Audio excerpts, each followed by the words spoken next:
भारत ने पाकिस्तान के साथ सीज फायर मुआहिदा तोड़ दिया है। अब से कुछ देर पहले वादी लीपा से इंतहाई तशवीशनाक डेवलपमेंट्स मौसूल हुई और इस वक्त जब मैं ये वीडियो रिकॉर्ड कर रहा हूं, पाकिस्तान और भारत की अफवाज के दरमियान लाइन ऑफ कंट्रोल पर बाज़ाब्ता तौर पर जो फायरिंग का सिलसिला है वो 3 घंटे तक जारी रहा और इस वक्त भी सूरत हाल जो है वो वॉलेटाइल है।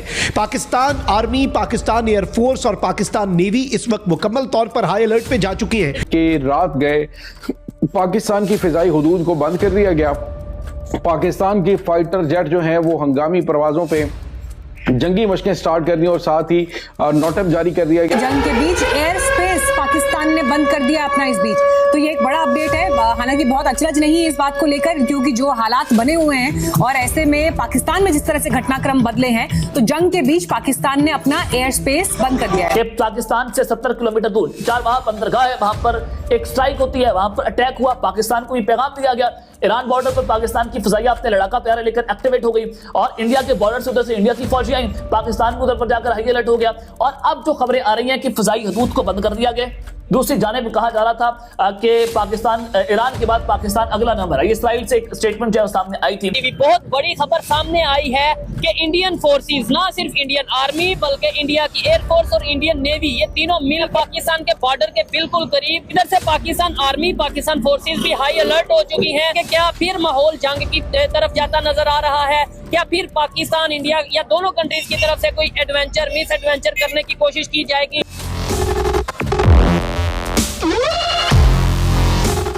जय हिंद दोस्तों, जागो इंडिया एचडी में आपका स्वागत है। दोस्तों, एक बहुत बड़ी न्यूज आ रही है। इंडिया और पाकिस्तान के बीच लाइन ऑफ कंट्रोल पर हालात काफी गर्म हो गए हैं। रिपोर्ट्स के मुताबिक इंडिया ने पाकिस्तान के साथ सीज फायर एग्रीमेंट को ब्रेक कर दिया है। अभी कुछ ही देर पहले लीपा वैली से शॉकिंग खबरें आई हैं, जहां दोनों देश की आर्मीज के बीच हैवी फायरिंग हुई। ये फायरिंग लगभग 3 घंटे तक चलती रही और सिचुएशन अभी भी काफी वॉलेटिल बनी हुई है। इस टेंशन को देखते हुए पाकिस्तान आर्मी, एयरफोर्स और नेवी को हाई अलर्ट पर रख दिया गया है। बॉर्डर पर इंडियन फाइटर जेट्स की मूवमेंट ने पाकिस्तान को पूरी तरह शॉक कर दिया है। सिर्फ इतना ही नहीं, ग्लोबल मीडिया भी इस इंसिडेंट से हैरान है। ईरान इजराइल कॉन्फ्लिक्ट के बीच इंडिया का ये बोल्ड स्टेप एक बड़ा मैसेज दे रहा है। उधर पाकिस्तान ने इमरजेंसी में अपना एयर स्पेस भी बंद कर दिया है, जिसका मतलब है कि सिचुएशन किसी भी वक्त एक बड़ी एस्केलेशन का रूप ले सकती है। क्या हम एक और बड़े मिलिट्री फेस ऑफ की तरफ बढ़ रहे हैं? कमेंट में बताओ, लाइक शेयर करो जागो न्यूज एचडी को। जय हिंद। ईरान के अंदर जो पहले हमला हुआ उसमें भी जिन लोगों ने निशानदेही की, जिन लोगों ने मुखबरी की, वो रा के, मोसाद के और सीआईए के एजेंट थे। भी जो हुआ और वो कितने करीब थे कि जिन्होंने तस्वीर तक उतार के भेजी, जिन्होंने चिप तक लगाई। और इस पर तमाम दुनिया के ममालिक को सोचना पड़ेगा कि 2 ऐसी कुव्वतें जो किसी सूरत में भी काबिले एतबार नहीं है, वो जब चाहते हैं, जिस मुल्क में चाहते हैं, जैसा चाहते हैं ऑपरेशन करते हैं। पहले हमने इंडिया के साथ जंग की, फिर हमने अफगानिस्तान के साथ जंग की, अब फिर हम इंडिया के साथ जंग करने की तैयारी पकड़ रहे हैं। ठीक है, तो ये भी तो कर रहे हैं ना, दोनों साइड से। और ये जो भी हो रहा है, लेकिन मैं तो अपनी गवर्नमेंट को कहना चाहूंगा कि भाई खुदारा जंग से दूर है। कभी अफगानिस्तान के लड़ रहे हैं, कभी इंडिया के साथ लड़ रहे हैं, तो अभी एक चाइना बचा हुआ है। तो मैं तो कहता हूँ इसको भी साथ मिल जाओ, तो आगे पता चले हमारी किसी के साथ नहीं बनती, हम लड़ने में बड़े माहिर हैं। असल में ये सारी खबरें हैं तो ऑथेंटिक के जंग होने जा रही है। तो आप देख सकते हैं कि इसका मतलब ये हुआ कि जंग तो हो भी सकता है, काफी ज्यादा चांसेस है पाकिस्तान इंडिया के दोबारा जंग होने के। मुकाबला करना करें, मैं कहता हूँ इंडिया से करें, टेक्नोलॉजी में करें ना। वो कितना आगे जा रहा है, अगर उनके 2.5 रुपए बन रहे हैं, 3 रुपए बन रहे हैं, तो हमारा क्यों नहीं उनके बराबर का रुपया बन रहा? ठीक है, अगर वो 3 रुपए इंडिया का 3 रुपए बनते हमारे इंडिया के मुल्क में, इंडिया के 1 रुपए, हमारे 3 रुपए बनते पाकिस्तान में, इससे भी थोड़े ज्यादा बन जाते, 3.5 कर लो आप। ठीक है, तो हमारे बराबर में क्यों नहीं है? एजुकेशन में इतना आगे चले गए, क्रिकेट में इतना आगे चले गए, हर शोबे में आपको बीट कर रहे हैं। पाकिस्तान के हवाले से सुना है कि कल रात इंडियन एयरफोर्स एक्टिव होके ऊपर उड़ती रही है। वो एंगेज करना चाहती थी कि पाकिस्तान एयरफोर्स जो है अफगानिस्तान की तरफ से तवज्जो उनकी इस बॉर्डर पर लाया जाए। तो मेरे ख्याल में इस वक्त अगर देखा जाए तो माइट इज राइट, जो कि आज का नहीं है चिमा साहब, शुरू से है। जब से इंसानियत क्रिएट हुई है, might is right.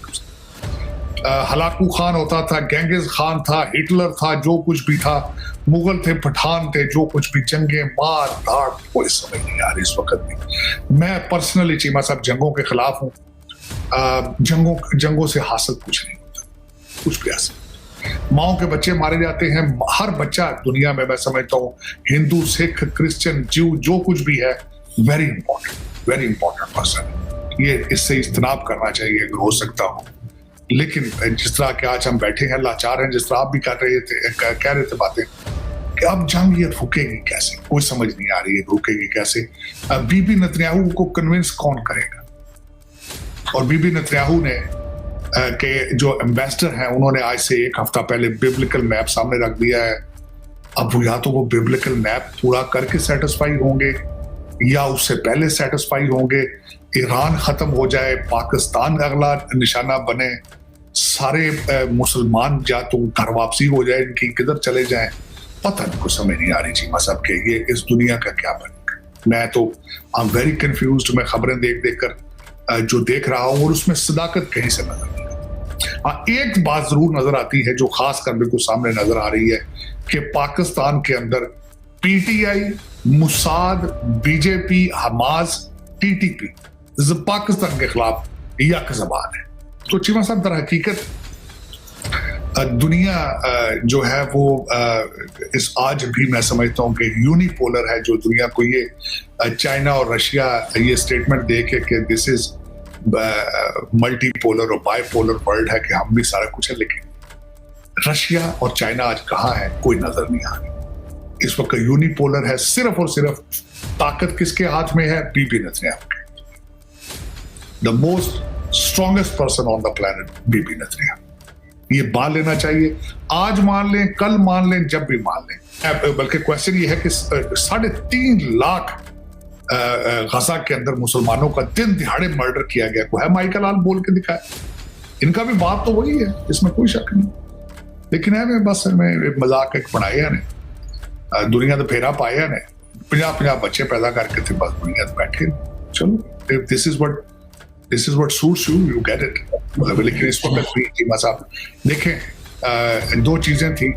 GCC gulf countries जो दुनिया को कहते थे कि वी आर फूल प्रूफ है, हमने यहाँ बेसें बना ली हैं, आओ पैसा लेकर यहाँ आओ। अब लोग पैसा लेके कहाँ जाएंगे? मुझे तो ये समझ नहीं आ रही कि दुनिया के अंदर 2 नंबर पैसा अब कहाँ जाएगा? कोई नई जगह आएगी। स्विस बैंकों में पहले लोग रखते थे पैसे जब हम छोटे थे, अब उन्होंने भी हथियार फेंक दिए हैं। आज मेरे ख्याल में अब जीसीसी भी अगर अकॉर्डिंग टू द ट्रम्प साहब 2 चीजें आई CNN के मुताबिक, वो कहते हैं कि the bigger attack yet to come. अभी बड़ा हमला भी होगा। और अगर 1 महीना आप कह रहे हैं, मेरे ख्याल में अगर 1 हफ्ता भी अगर मजीद ये जंग चली, तो जिस तरह किसी ने ट्वीट किया है कि दुबई के शेख और लाहौर के शेख एक बराबर हो जाएंगे। वो तो सही है, ये तो वो ठीक चल रहा है। और ये हम तो देख रहे हैं कि जो एक क्राइसिस लाइक सिचुएशन है अभी हमारे लिए, तो सप्लाई चेन का मसला बन जाना है और चीज़ें जो है वो ख़राब हो जानी है। यहाँ पे लोग फंसे हुए हैं। मतलब तारड़ साहब, ये एक बात है तारड़ साहब, ऐसे हर तरफ मुसलमानों की मार पड़ती है तारड़ साहब। मतलब पूरे मिडल ईस्ट में मुसलमान ही मर रहे हैं, गोलियां चल, आपस में भी मर रहे हैं। पाकिस्तान अफगानिस्तान लड़ रहा है, ईरान अरब वर्ल्ड लड़ रही है। शुरू हो जाए मेडिटेरेनियन से लेके और यहाँ तक जिधर जिधर मुसलमान एक दूसरे के हथी पे ने। बाकी दुनिया यूरोप है, आइलैंड ऑफ स्टेबिलिटी है, वो ब्राजील वाले ने कोई टेंशन नहीं।